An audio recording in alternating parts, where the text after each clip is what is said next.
सुंदरी की पुत्री का नाम था मैना सुंदरी। यहाँ उज्जैनी नगरी के बाग में दोनों कन्याएं खेल रही हैं। राजा प्रजापाल अपनी रानियों सहित पुत्रियों को निहारते हैं। तो चले आगे के कथानक के लिए उज्जैनी नगरी के बाग में। ये दो रानियां थी, रानी सौभाग्य सुंदरी, दूसरी रानी थी रूप सुंदरी। रानी सौभाग्य सुंदरी की पुत्री का नाम था सुर सुंदरी।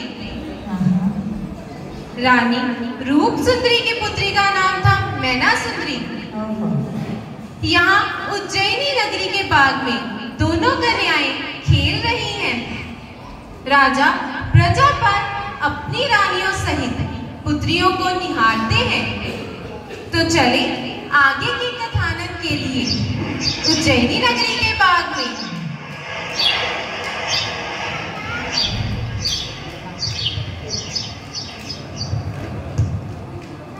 कितना सुंदर दृश्य है।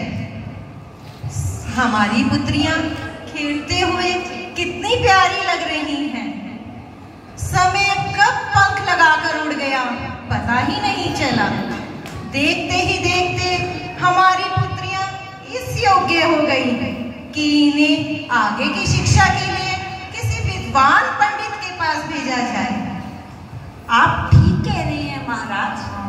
मेरी तो इच्छा है मैं अपनी बेटी सुर सुंदरी को किसी उच्च कोटि के ज्ञाता, वेदों की समझ रखने वाले ऐसे गुरु के पास अपनी बेटी को शिक्षा के लिए भेजूं महाराज। अति उत्तम विचार।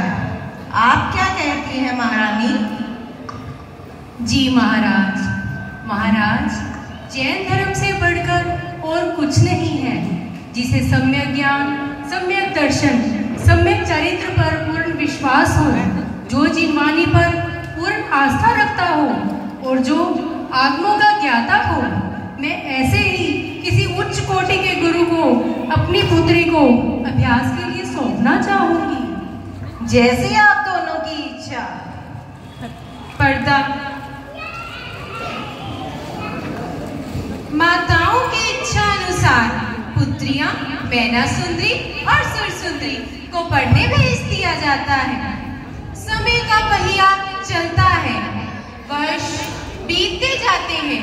मैना सुंदरी और सुर सुंदरी पूर्ण शिक्षा प्राप्त कर वापस आते हैं।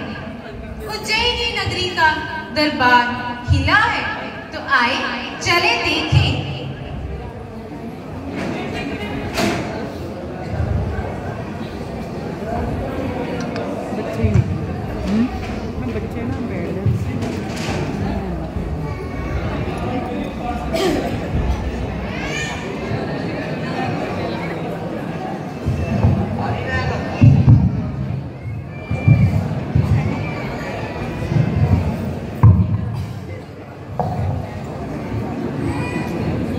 मोतियों की माला, हीरों का हार, उज्जैनी नगरी का सजा है दरबार। उज्जैनी नगरी की राजकुमारियां, राजकुमारी मैना सुंदरी एवं राजकुमारी सुर सुंदरी दरबार में पधार रहे हैं, पधार रहे हैं। प्रणाम पिताश्री, प्रणाम माताश्री। सदा सुखी रहो। अपना स्थान ग्रहण करो पुत्रियों।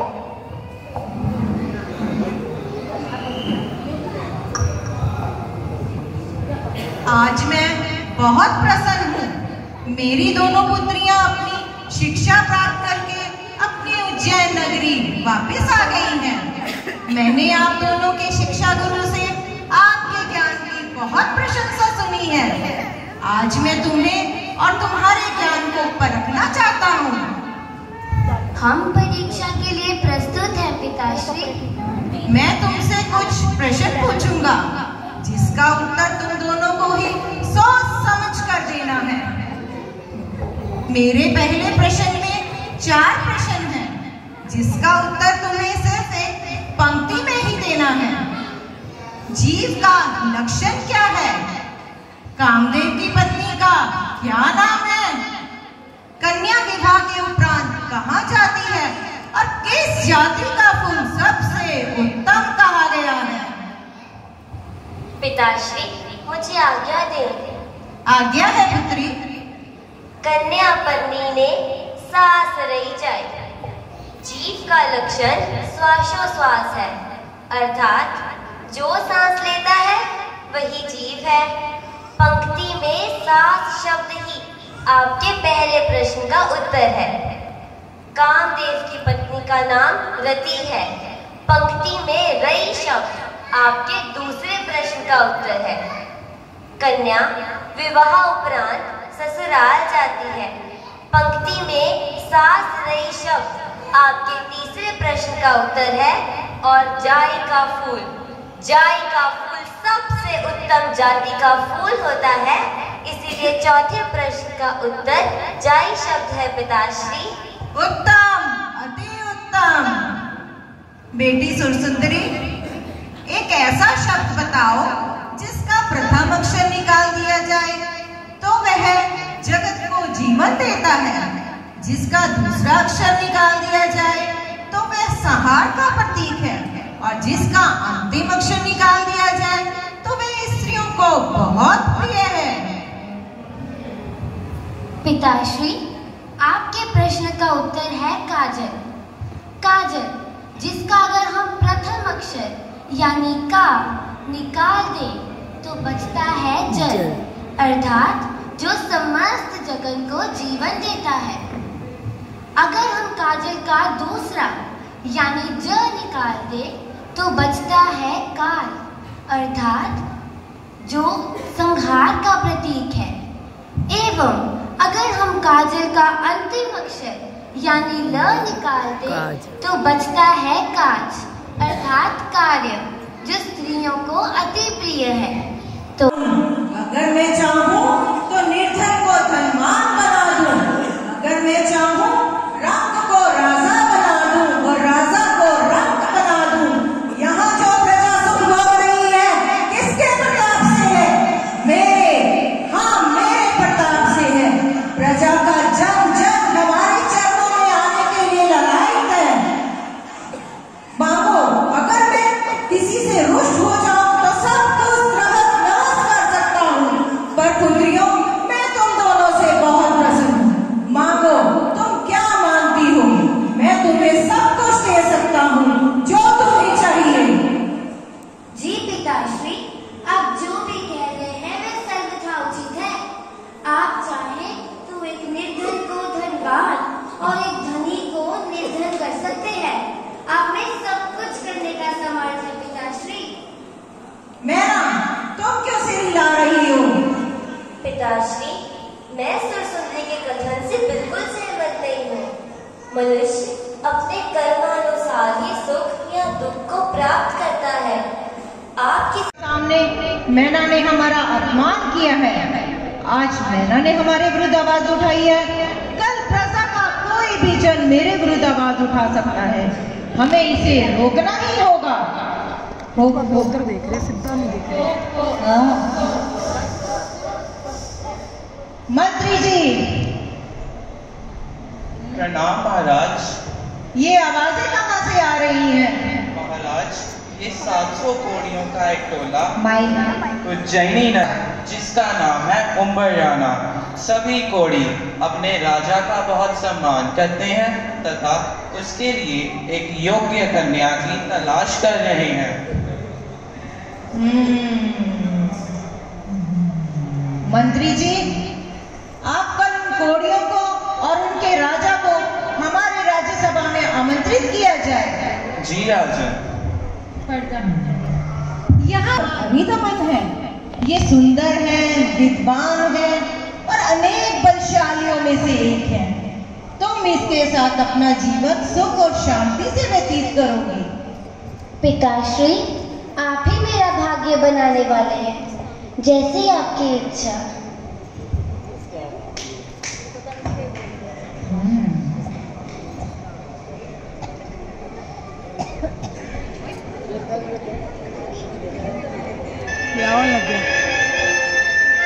सुरसुंदरी की शादी हरिदमन के साथ में हो रही है। पिताजी ने सुरसुंदरी की हरिदमन के साथ शादी। राजकुमार, सुरसुंदरी को अपनी पत्नी के रूप में पाकर बहुत प्रसन्न हूँ। मैं ये आपको आश्वासन देता हूँ कि आपकी पुत्री मेरे राज्य में सदा सुखपूर्वक रहेगी। सदैव खुश रहो। प्रणाम महाराज। दरबार में पधार रहे हैं, पधार रहे हैं।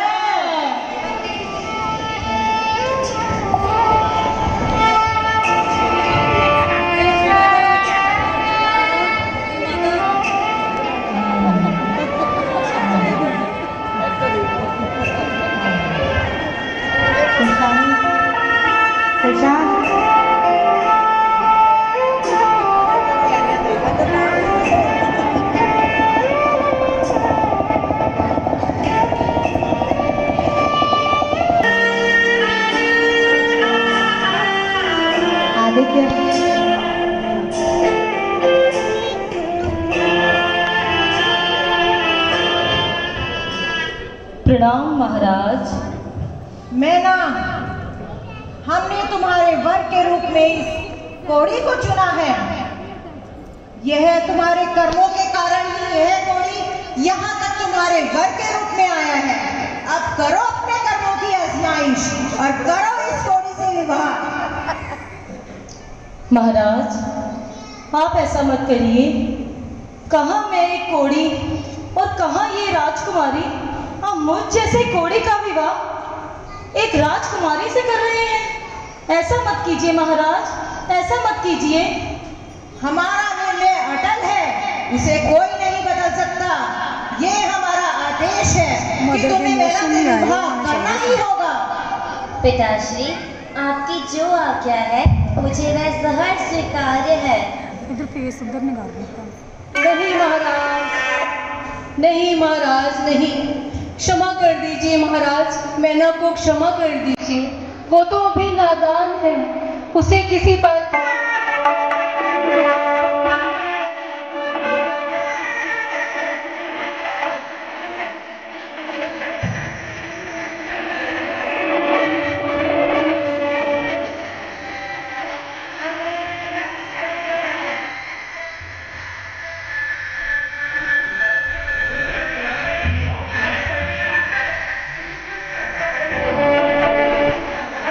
राजकुमारी मैना सुंदरी, ये आपने क्या किया?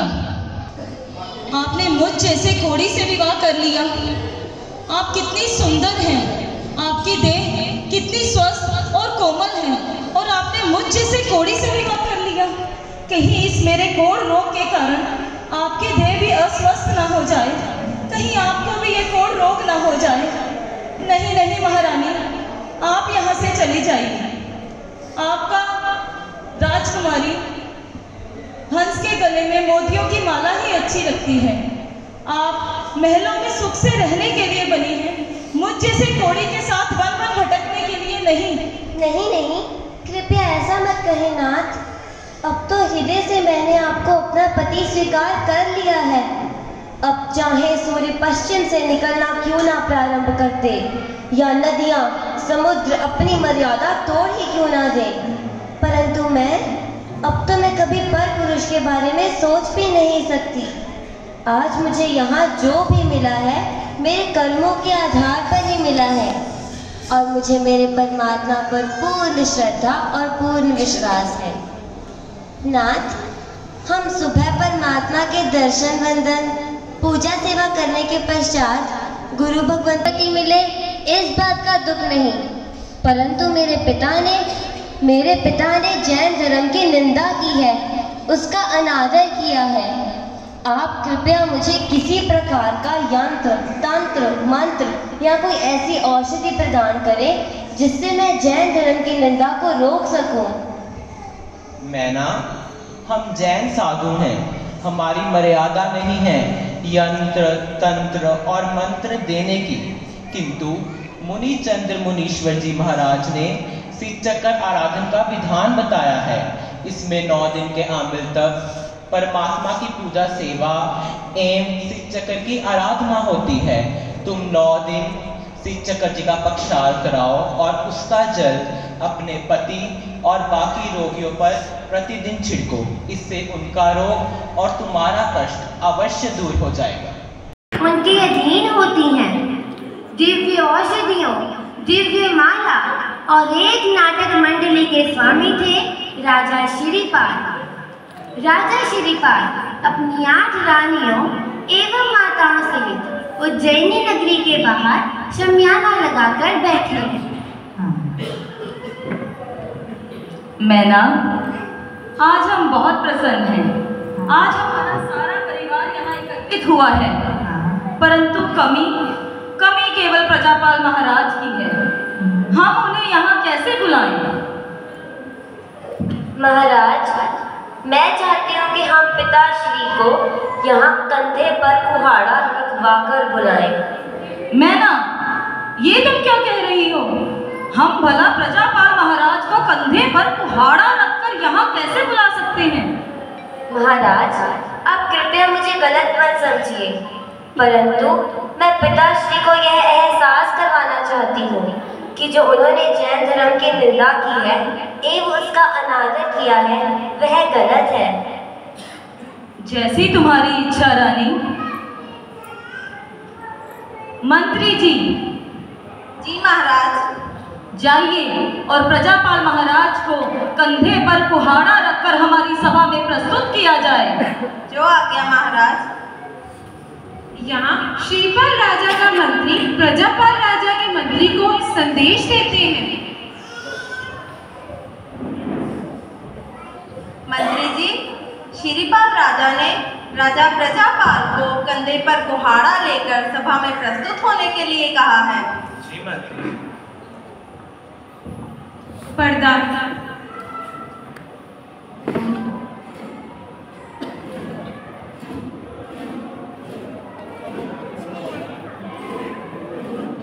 अब यहाँ मंत्री राजा को संदेश देगा।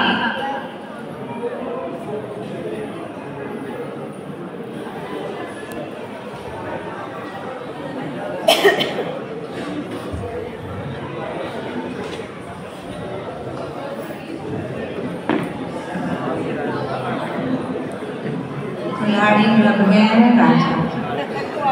कुल्हाड़ी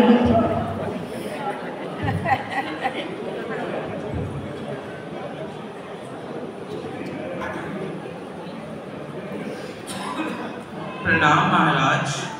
महाराज, श्रीपाल राजा ने आपको कुहाड़ा लेकर उज्जैनी नगरी के बाहर बुलाया है। असंभव! हम कुहाड़ा लेकर कदापि नहीं जाएंगे।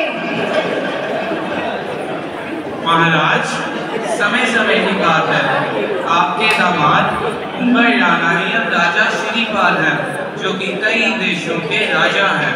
हजारों सैनिक उनके अधीन हैं। आपके लिए उनकी बात मानना ही उचित होगा। यही उज्जैनी नगरी की प्रजा के लिए उत्तम होगा। अगर आप उज्जैनी नगरी की प्रजा की भलाई चाहते हो तो आपको कुहाड़ा लेकर जाना ही होगा। आप ठीक कहते हैं मंत्रीवर। हमें अपने प्रजा की भलाई के लिए कुहाड़ा लेकर जाना ही होगा।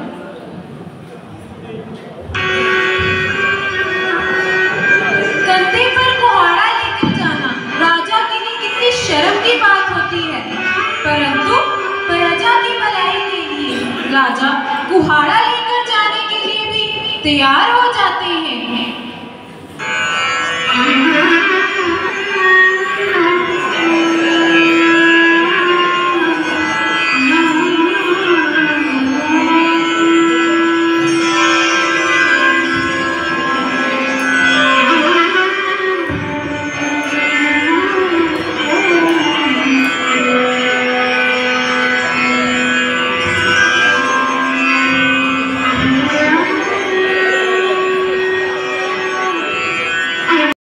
बहुत प्रसन्न हैं।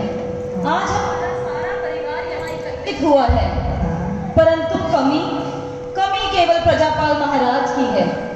हम उन्हें यहाँ कैसे बुलाएं?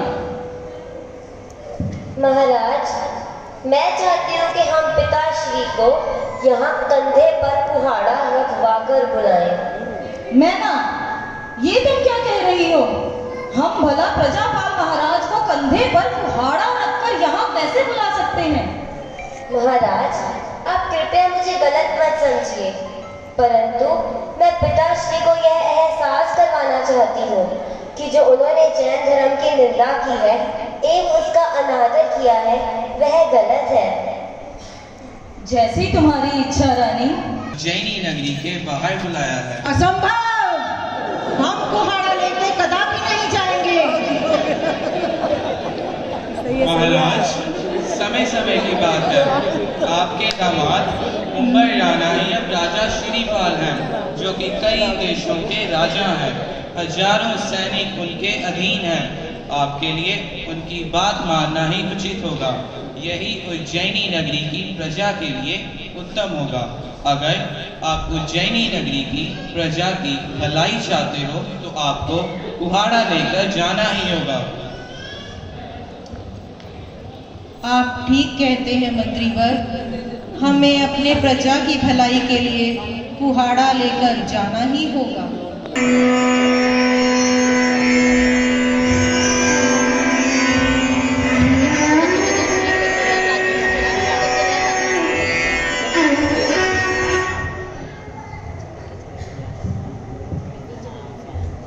मुझे क्षमा कर दीजिए पिताश्री, जो मैंने आपको इस अवस्था में यहाँ भरे दरबार में बुलाया, परंतु मैं केवल आपको यह एहसास करवाना चाहती थी कि जो आपने जैन धर्म की निंदा की है वह सब गलत है।